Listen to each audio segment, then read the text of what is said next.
to Adventuring Academy. My name is Brendan Lee Mulligan. With me today is our special guest, Miss Siobhan Thompson. Hi, everybody. Yay! Thank you so much for coming, Siobhan. Thank you for having me.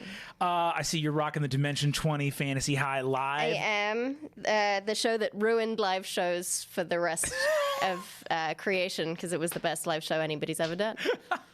Sorry if you weren't there.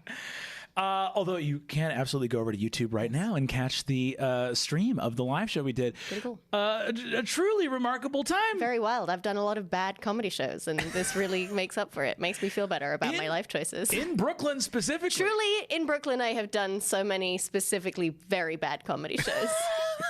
And some that were better than the audience thought they were. Yeah, that's on the audience. That was on the audience. That's the first rule of comedy. Always blame the audience if you do a bad show. 100%. But that was wild because you haven't played Adine in more than a year. Yeah, I was very nervous about it, especially because I rewatched the show when it came out because I'm a huge narcissist.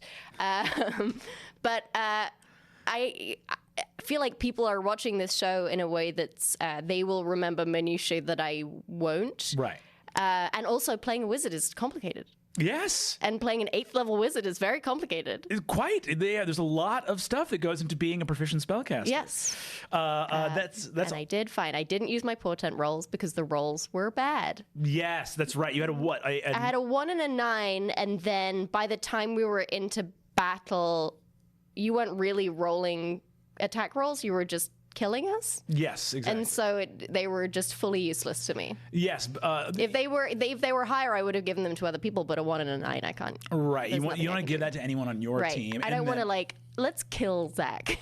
Right. And if you'd had like an insta kill spell that you could cast on the beholder and have given her the 1, that's a different story. Right. But you were telekinesis and restrained. Yeah, there was all kinds of shit that I couldn't do. There was a lot of shit going on. Yeah. But it was incredibly, incredibly fun.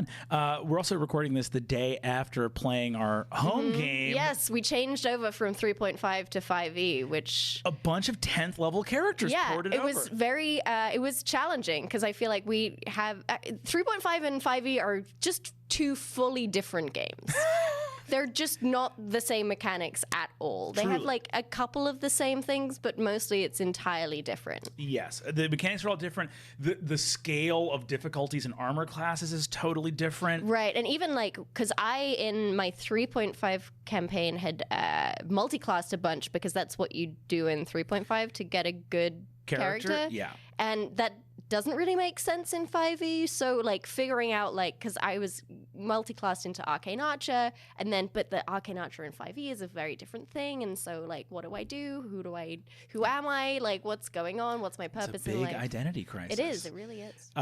Speaking of who is my character, we wanted to jump into something very fun today, which is, Siobhan, you've played a lot of D&D characters at this point now. We're gearing up for Mysterious Season 5. What's going on? Who could I be? Who could you be? But we're about to see you. Actually, by the time this comes out, we will actually already have started airing Season 3 Dimension 20. How exciting. So you'll be able to see Siobhan as Misty Moore. Misty Moore. So that's great. So we can talk about it a little bit. We can talk about it a little bit. Yeah. Talk to me a little bit about that. Playing Adine Abernant in Fantasy High and then playing Misty Moore, who I think our audiences will only have seen one episode of.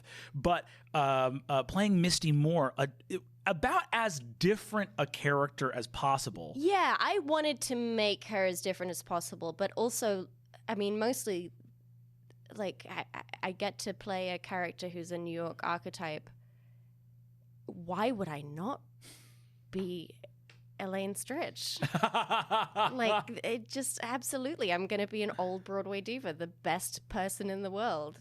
Now, I would love for you to expound on that a little bit, because I similarly very much agree, and it's something that I don't hear talked about as much in D&D character creation spaces, because a lot of times people will be like, oh, you're making your character, make something that's fun for you, and then it's kind of left at that. And I think a lot of, especially beginning players, are left in like this place where they're expected to know what will be fun. Yeah, I think that there's sort of two pitfalls. One is I hate using Mary Sue because it's just been co-opted by like the worst people in the world.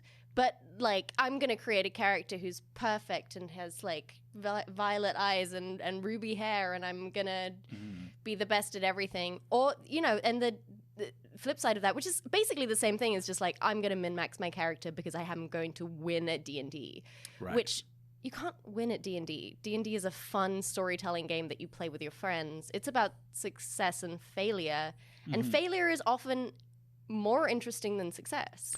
I think weirdly, because when we started doing Dimension 20, we got all these comedians on this show.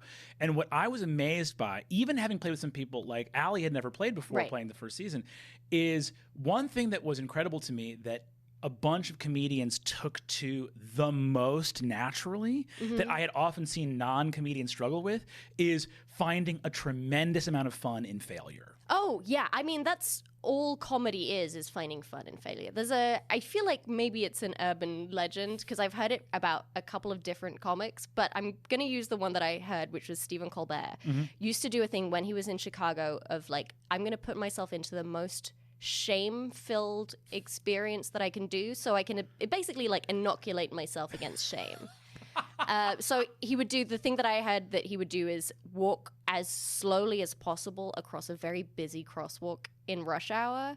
So like people are beeping and everybody's screaming at him and he's just going like foot in front of foot in front of foot just to like feel that pressure and shame and be like, no, I'm above this. I can do this. Because if you can do that, that's all comedy is. There's so much failure in comedy.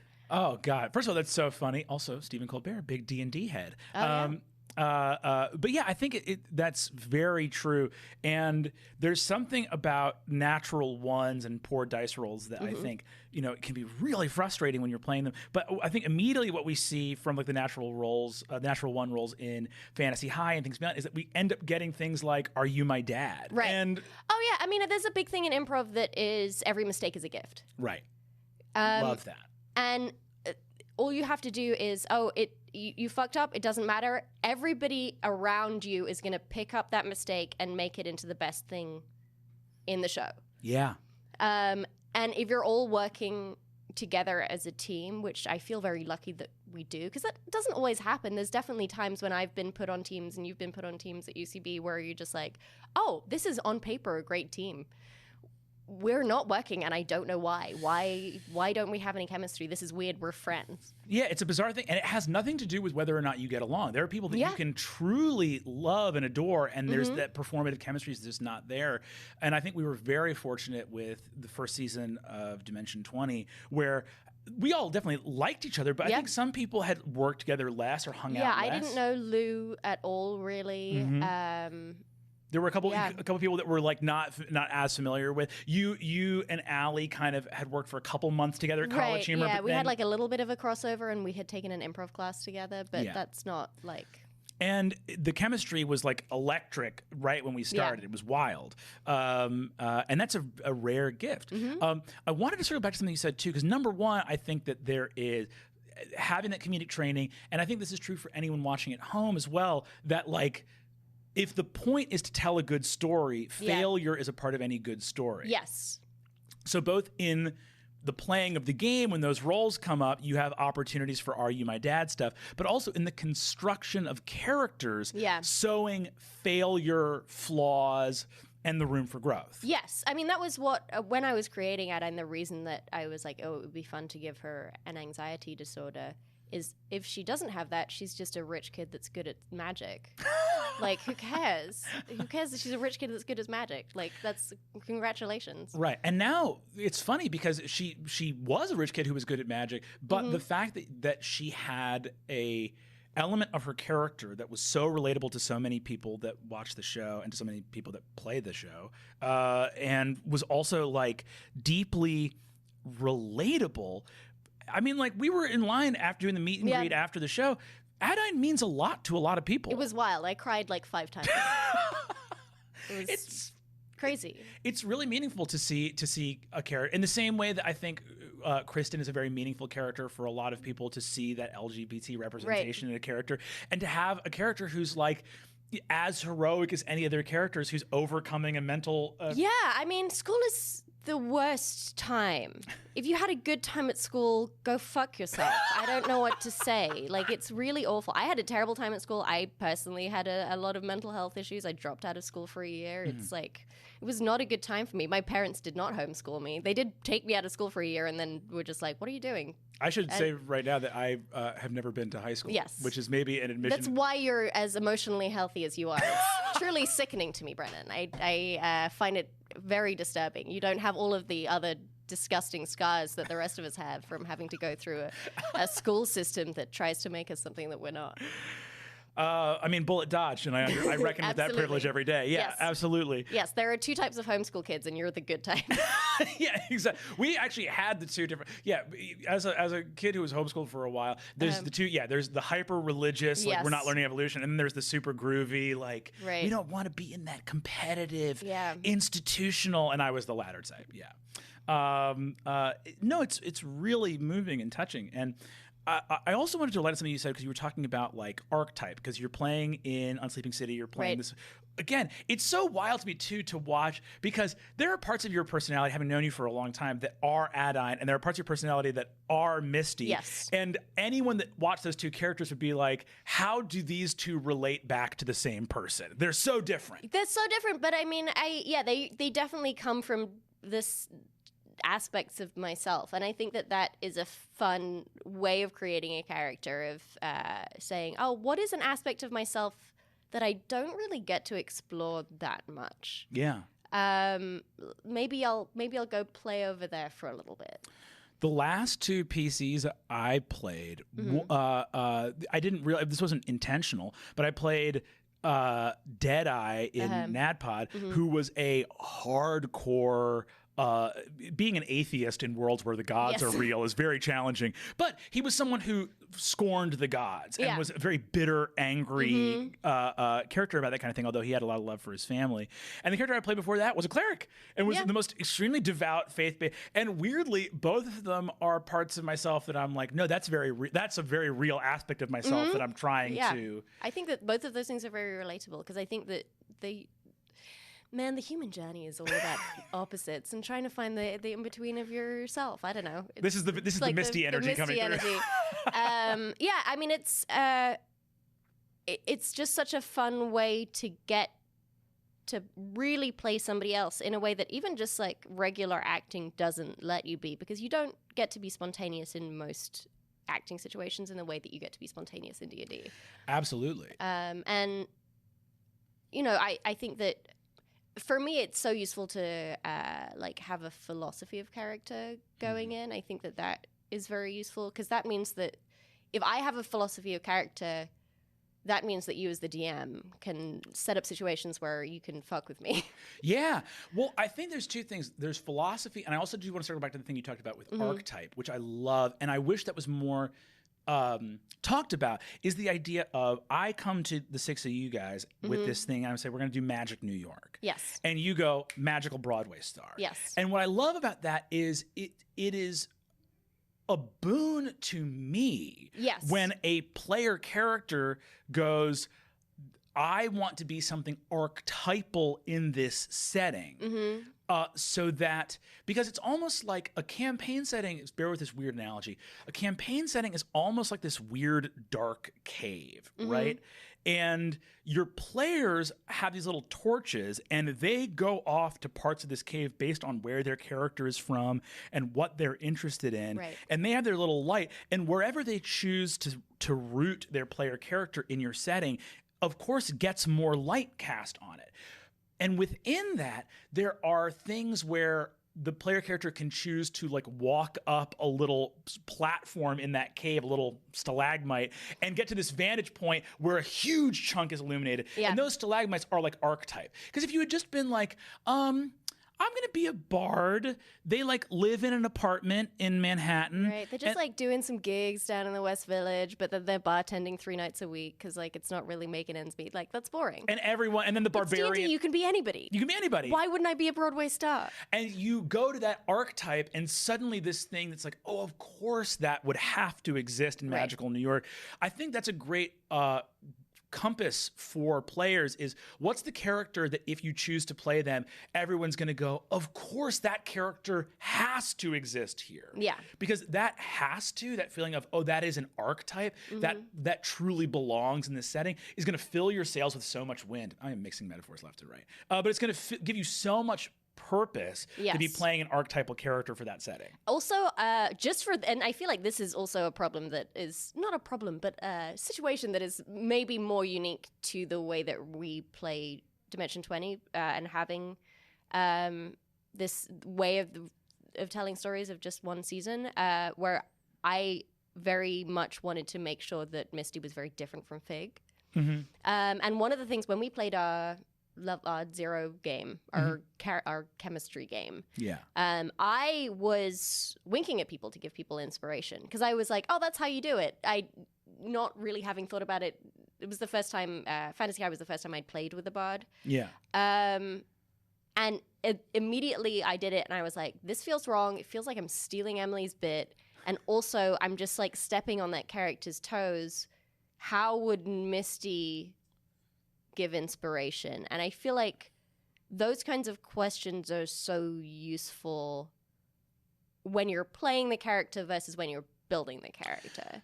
Well, this brings us to the central thing that we wanted to talk about today, which was justification. Yes. And I love that idea. I think, Siobhan, you're excellent as a player at it's true. You're excellent at looking at a mechanical portion of the game. Like, here's a rule on the board and tying that into the story and being like, well, if that's how the rule works, how does that manifest in the narrative, imaginative story reality that we're thinking Right, of? Exactly. It's if then. Right. If this person is a warlock, then well, maybe they, you don't become a warlock unless you have some kind of problem. You don't sell your soul unless there's some kind of desperation. Like, this is not a, like, oh, I forgot my keys. I'm a warlock now. Although that is a fun character. Somebody who sold their soul because they forgot their keys and it was too much of a pain in the ass to call their super and help them unlock the door is pretty fun. There was some funny like Tumblr gift set bouncing around, something that was like it was all the different primary casters, and it was like wizard, I have studied for endless years amongst dusty tomes to master the, and it was sorcerer, like the blood of dragons runs in my veins. I am the, and then it was a couple more, and then it got down, and warlock was the last one. It was a weird like from some TV show, but it was someone just going, whose dick do I gotta suck to get some magic around here? It was extremely fun because it is fun. Yeah, like looking at a mechanic and then being like, it takes an extra step of thoughtfulness to look at a mechanic and say, what does that say about the person? Right. Okay, you sold your soul for magic. This is also a world with wizards. So it's not like there wasn't... It's somebody who was like, I want the magic, but I don't want to study. Reading sounds hard. Maybe I can just sell something very precious to me. Or if you're a warlock and you're doing a charisma-based warlock, some people do intelligence, but you're doing charisma-based warlock and you have low intelligence, that's a funny... That helps you justify, because you're like, look, I am not smart enough to crack these books. I failed the exam 3 times. A great embarrassment to my family. Exactly. If you have a high intelligence and you're a warlock, then it begs a whole other... Then you literally are like, nah, man, the books are not for me. There's also a thing that it's not in the books, but there's also such a rich tradition of selling somebody else's soul so you can get magic, and I think that that's also fun. Yes. Like some weird infernal pact. Right, exactly. Like, oh, my firstborn child. Yes. You can have my firstborn child if I can have magic. Yes. Great. I love that. Very tasty. So looking at these sort of mechanics that pop up, I think it's funny because we're also just chatting the other day about Terry Pratchett, who you called a master of justification. Yeah, he's so good at it. It really is astonishing. Every time I read a Terry Pratchett book, and reread at this point, many times reread, just how good he is at explaining his bullshit. It's so good. Just the here's the stupidest thing in the world. I'm gonna justify the shit out of it in a way that it makes complete sense and is somehow dumber at the end. He's a genius. I love that. So in your head, because justification is a big part of the world building that you love in terms of fantasy, justification is also a huge part of the improv background that we have. Yeah. It's a huge part of the UCB improv curriculum of the idea that like the absurd gets more absurd when you attempt to explain it, which I love. What do you think the role of justification is? Like, let's say that someone's sitting at home and they want to make a character that they can fall in love with. What is the role that justification plays in taking an assortment of mechanics and abilities and trying to let it inform you about who this person is? Well, I think that we're all, when it comes down to it, Brennan, we're all just a jumble of mechanics. You know? I mean, you're not wrong. Just the more that you think about a person, the more that you know about a person, the more sympathetic that they become. Like as a writer, I feel like I can make anybody sympathetic if I want to. Like that's the power of storytelling. It can be sometimes very dangerous. There's all these horrifying New York Times articles about white supremacists, and then just like a young boy in the Nebraska fields who just happens to want to burn Jews. Like that's the power of storytelling. Well, and it's something that I think is really interesting too. And as the philosophy major in me always wants to point out, justification and rationalization are hugely powerful tools.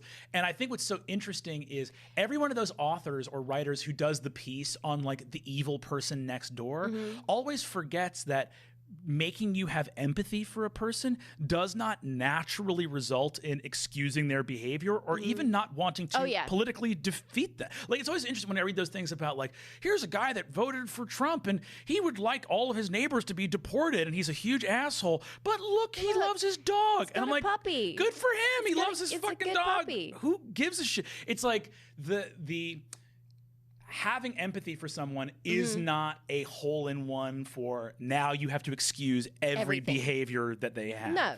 I think that's one of the things that people were saying with Escape the Bloodkeep, like, oh, these characters aren't truly evil because they're fully well-rounded characters. And evil people are fully well-rounded. Hitler had a girlfriend.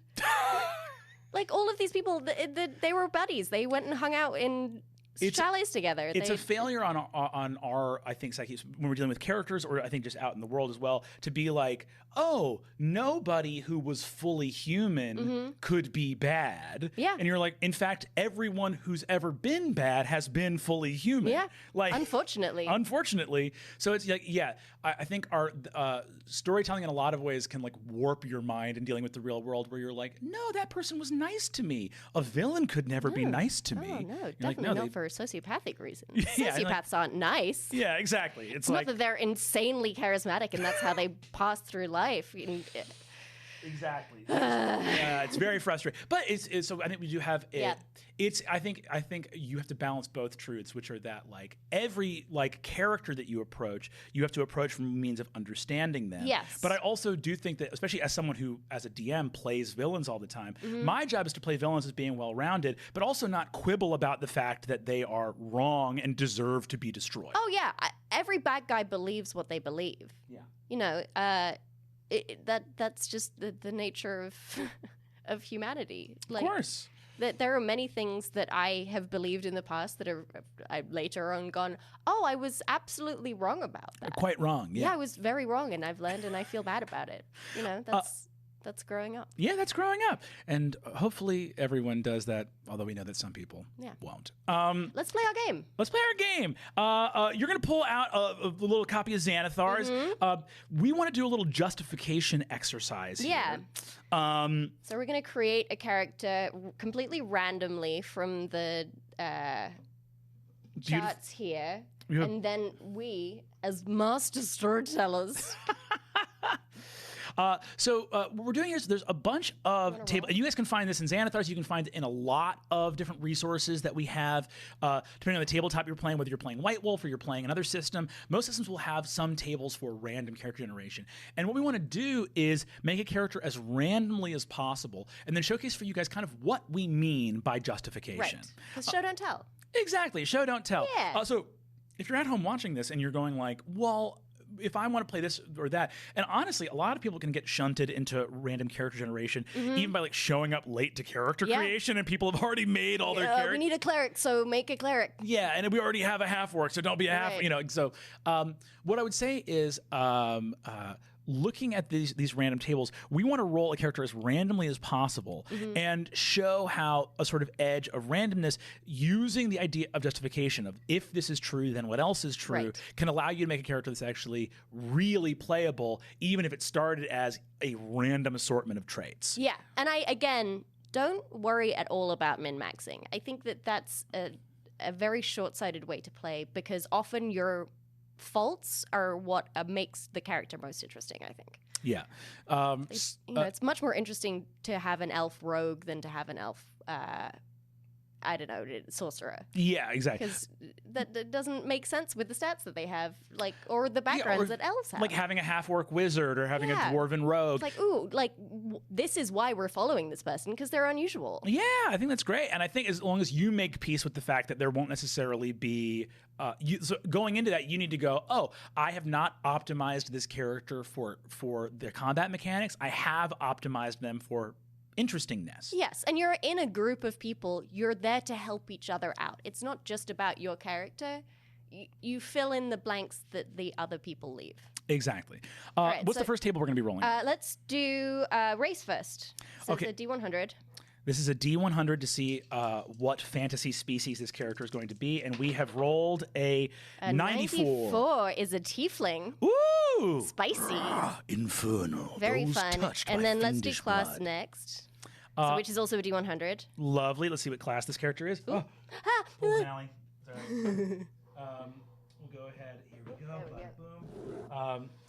Rolling for character class, this character is going to be a 30. A 30 is a druid, a tiefling druid. Fast. Now this is great. That's fucking great. Perfect. Now immediately, some part of me is like, because tieflings, of course, are beings that have heritage from the outer planes, which canonically within the lore of D&D are ideological planes of existence. They are planes rooted in alignment. Fiends are defined by evil. Right. And druids kind of are all about the natural world. Yeah, and I feel like the alignment chart almost doesn't work for druids because if you're in, it's just the circle of life. You know, lions kill things. It's the circle of life. So how do we take a fantasy species that is overwhelmingly defined by being sexy sorcerers and warlocks? I mean, I think the way that I do it, and I think that it's different for every person, is a tiefling is only half demon. Or maybe that's just a demon heritage from both of their parents, like a recessive gene. Yeah.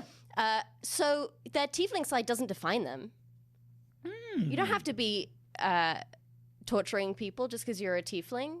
Like, I've always wanted to be a druid. My horns came in at a certain point. That doesn't define me. I love that. So what do you think makes this our tiefling druid character here? Were they destined to be a druid? Are they from a druidic tradition? Or yeah, I mean, maybe their dad was a devil and their mom is a druid, and they just were like, I just went with this one. Now that's fascinating because I think that we have a lot of stories of what I mean, literally Merlin is said to be like a Cambion, right? Yeah. Like is like, oh, your father was an incubus and your mother was a human woman. So we have an idea of what happens in like a Christian nation of like the woman slept with the devil and her child is, Damien. But what happens if you take a society that is based on a druidic model, right? And you have someone have a child with a demon? What's that culture's reaction to? Well, again, it's just the circle of life. Demons, it is in their nature to be demonic, and that's fine. And it's angels' nature to be angelic, and that's fine. Ooh, I love that. I think that it's like it comes from a very Zen place. So maybe even this person like came into a druidic place like later in life because they it's almost like somebody who's like 35 and joined a cult. It's like I'm starting to meditate. I'm doing this thing. Like I'm teaching yoga. I'm really like, everybody has an angry friend who teaches yoga now. I love that. And it could definitely be that kind of path into druidism as well. I love that. A late in life path into that. I think that's really fun. Yeah. I also think, because I'm always trying to make people cry, there also is something very interesting to me about the idea of,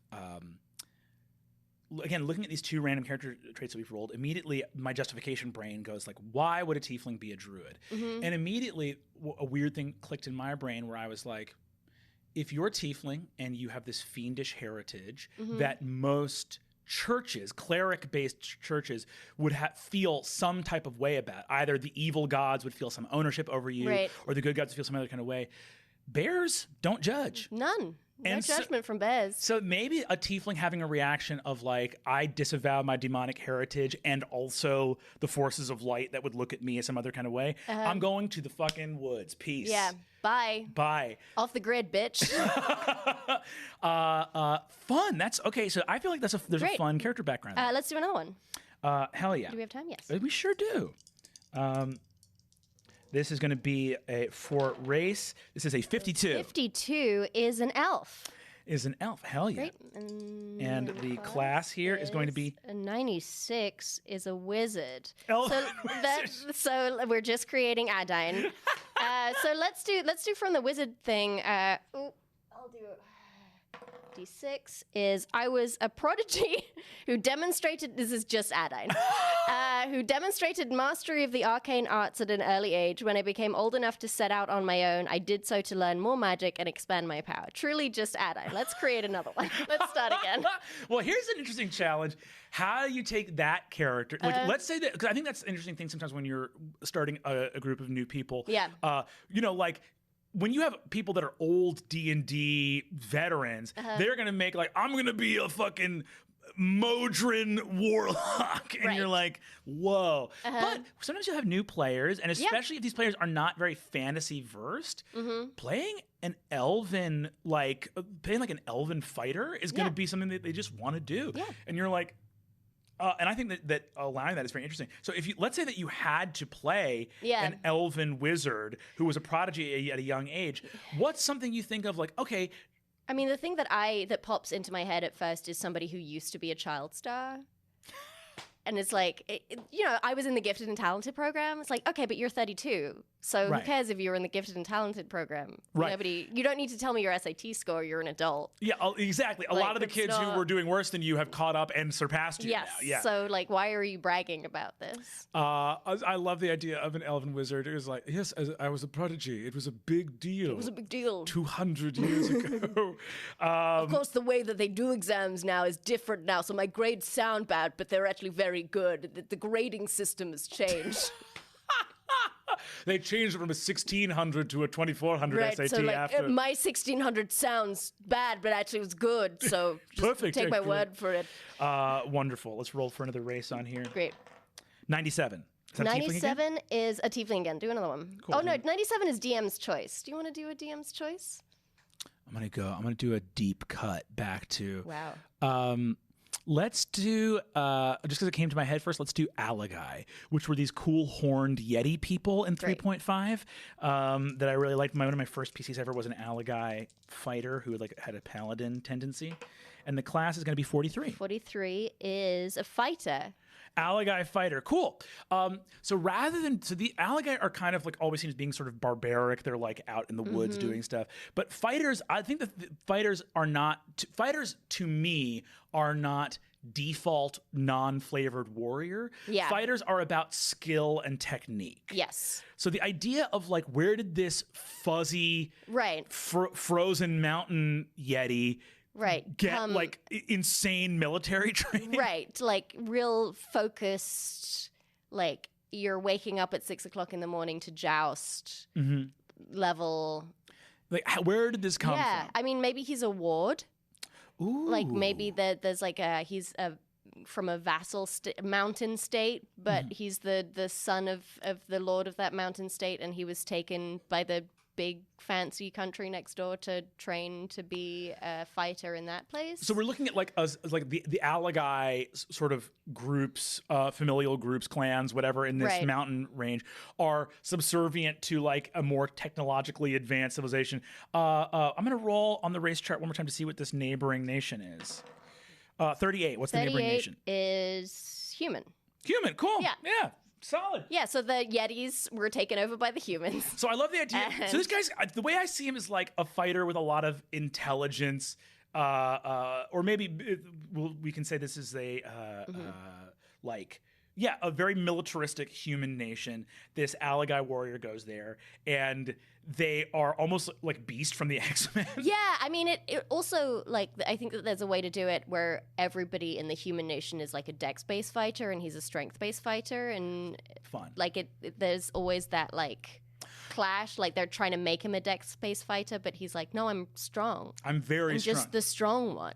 Let me be strong. I also love the idea though that he would get in a lot of beef with, like, because if he's like, first of all, a big fuzzy guy who's like armored still, and everyone's like, he's gonna go into a rage, and he's like, preposterous. Why would How dare you? How dare you? I would never. Slap. And then has this huge like Zweihander greatsword, and everyone's like, he's gonna go berserk, and like.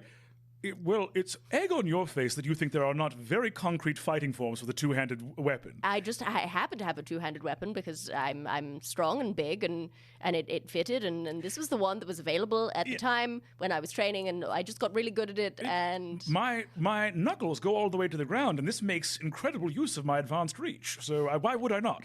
And I love the idea too of everyone thinks he's going to be like on the hilt taking huge swings, and instead he's got that like leather mid blade kind of grip. That's so it's like all short little strikes that like pivot, and he's like, no, this is very easy for parrying, and this is like a battle master fighter. Avast! I need to make him play this character now. Yes, this is very fun. But I want to point out like how we're doing this, which is taking some things as given, in this case, information given to us by a random table, and then just asking ourselves, what makes this make sense? Yes, yeah, you're it's any writing prompt is useful because it gives you limitations, and that's all this is. It's a writing prompt. Like you have to create a character that these two things are true, and then the way that you justify it is if these two things are true, what else is true?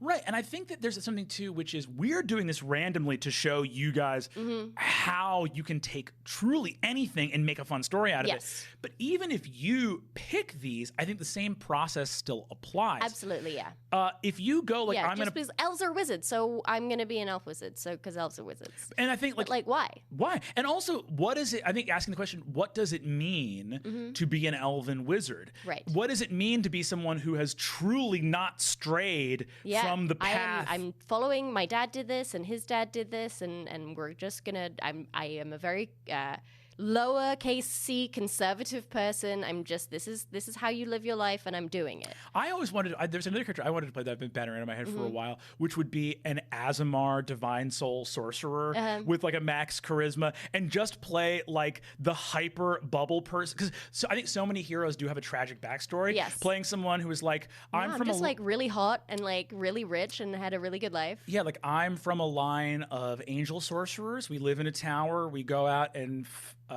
fight evil because we are uniquely gifted to be able to do that. My parents are super good. They're both alive. They told me that I should grow up and be a hero. That sounded chill to me. They love me very much. They love each other very much, not in a weird kinky way, just like really like open and kind. They made me very aware that because of all of this privilege, I was probably going to be a douchebag if I wasn't careful. So I try to be very humble, but I also am here to help. Let me know. Yeah, it's the Antoni from Queer Eye of characters. It's like, I do have the blood of angels in my veins. I am here to solve your problems. And I'll make you some guacamole. I make a dope guacamole, yeah. Beautiful. I love that. Let's see if we have time for one or two audience questions. Answer some cues. Hell yeah. That was so fun. It's fun. It's fun. This one, first of all, if you're watching this, you could have watched it 2 weeks earlier on Dropout. You could have watched Delia. And if you want to submit questions, you can submit them on our Dropout Discord. Yeah. So do that. This one's from The Bard. Thank you, The Bard. Wow. My experience as a player has overwhelmingly been theater of the mind, but after watching D20, I was shocked by how incredibly engaging the use of miniatures can be. In getting back into DMing, I've been toying with the idea of using, well, toys for miniatures and set pieces. Is this something that can take away from the player's experience of the game or lessen the depth of my world building? Mechanically, my biggest issue that I keep running into is a set scale for everything. Thanks! Well, I think that using toys is fine, and if people have a problem with it, they're the asshole. Yes, I agree. Because I think that the reason that you're using it is still theater of the mind. It's just a more concrete theater of the mind. Absolutely. The only thing with scale is the only thing that I feel like that's important with scale really is the grid. If you're going to do a minis-based thing, you don't have to worry too much about, because it's just this is a suggestion of this character. I think you need a grid. I think you need, or if you don't have a grid, you need like a measured length of yarn, something to like give you distance. Look, I've talked about this before, but I think that there's a funny thing where some people are like, we just want to be chill. We want to be laid back. We're not going to do minis and a whole battle grid because we want to be relaxed. Let me break it down for you. Nothing is less relaxing than 6 players looking at you going, wait, how far away is this guy? 60 feet away, because the spell is 60 feet. The spell is 60 feet. So can I hit them? Can I not hit them? Because they hit them with their bow and they're on the platform, but how tall is the platform? And that's especially true, I feel like, if you have a battle with a lot of enemies. Like, if you just have one guy that you're fighting, I think theater of the mind is great. But if you have 100... where are these guys? And just for story flavor, I love huge battles. We played a battle yesterday in my home game. Yes. Where you guys fought like 20 super gnolls all at the same time. And we were on like bridges and there was water and... You were in like a Roman sewer beneath this sort of Venetian palazzo fighting these armored gnoll enforcers. And listen, Rick Perry does not come build the sets for my home games. Selfish of him not to do that, but Rick, he doesn't. Why don't you come build the sets for my home game, dude? But I think the issue there is we look for so it's just dry erase marker on a battle grid with tokens. I use little Othello pieces so I can write how much damage they've taken on them. And it's very fun. And really, it's not about, I think, listen, Dimension 20 has a Rick Perry and his team are magicians. It's insane what they do. And it transports you in this beautiful way. But even if you can't have that level of production, it is just a helpful tool for dealing with stress to have toys and markers on a board so you know where shit is. And especially if you're a Magic user, because it's already very stressful being a Magic user. Very stressful. Who cares? We're playing a game. But it's like more work. And so many of the spells are distance-based that it makes it a lot easier. The Bard, use toys. Your players will not mind. We all wish that Rick Perry would come. I wish Rick Perry spent every day with me because he's a wonderful man. He's great. We all wish that we had that production level in all of our games. I only have it at the games I play at work. I don't have it at my home games that I run with my friends. So I think it's critical to remember that you shouldn't hold yourself to that standard. But it is so much less of a headache when those questions are easily answerable because you placed minis. I think use toys. Yeah. Use counters, use whatever, use beans. Raid your kitchen. It's all just to streamline your experience. This one's from Indigo Stitch. Thanks, Indigo Stitch. Thank you. Is it risky to let a new player play one of the classes that aren't in the player's handbook? Your artificers, I have a player whose background best fits one of the Unearthed Arcana classes, but I'm worried that a direct reference document like a book, they'll get confused. Is there anything a DM can do to make sure that when a new player brings in homebrew, that they understand how it fits into the regular game? I mean, I don't see a problem with it. You can just print out the Unearthed Arcana stuff. The printout is the same as a book. I would say go if you don't have a printer, go to a library, or if you have a friend that works at an office, get them to print it out at their office. Or just have it on your phone. I mean, if you're okay with that as a DM.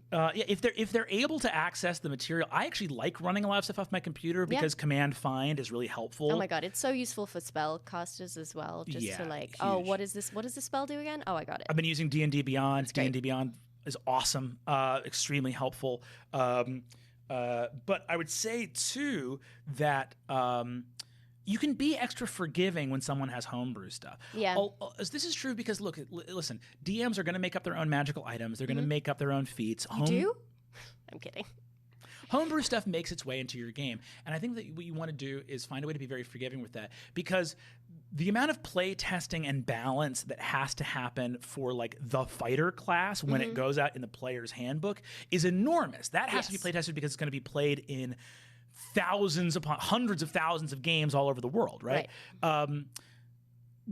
with content that's only ever going to appear in your campaign because you made it up, you can be forgiving. You can let something work in a battle and then all kind of agree like, hey, that was really fucking powerful. Yeah. Maybe we nerfed that a little bit. And if someone goes like, but that'll strain the credibility. Why did it work so well that first time and not the second time? And you go like, well, sometimes you're good at things. There are so many things that, the first time I did this, I did it great. And then the next 20 times I did it really badly. I don't know. I don't understand it. It was a wild magic surge. The new ability came thundering through with an extra amount of magic, and then it simmered off, it tapered off a little bit. I just had a lot of adrenaline in that moment. Yeah, exactly. So I think that you can be more forgiving, and you can slow down to match the pace of your new player who's playing with some jankier homebrew content, both to make sure that it's balanced and also to make sure that they're having an easier time grasping it, especially if they're a new player. If a mechanic seems to be troubling them over and over again, maybe introduce a simpler mechanic. Yeah, and there's also ways of figuring that out. I know on NADPOD with Deadeye, Murph was like, this character is too powerful, you get a certain number of bullets. Yes, he gave me a certain number of bullets and then also squashed my hand and eye at a certain point in the fight. Sometimes if you're too good at making characters, people got to find a way to crimp your style. Wow. You know what I mean? Brennan loves winning D&D. He's the only person. I will say this. Siobhan is very right to point out that you can't win D&D. And when she says you can't win D&D, she means you can't win D&D. Absolute nightmare. Brennan is the enemy, and he's here to destroy us, and we will do anything that we can to stop him. I'm, of course, lying. You can't win D&D. No, but I would say that this.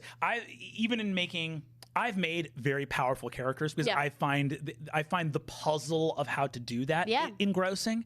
But there is, whether your character is overpowered or underpowered will never impact whether or not they are fun to play if they are not justified within their world and archetypal. Justifying the characters is the most important thing. I really believe more than any other thing in this world is just like believable, justifiable characters who know why they are there and what they are doing and for what reason. Beautiful. And that's the note we're going to end on. That's been this week's Adventuring Academy. Thanks so much for my guest, Siobhan Thompson. See you guys next time.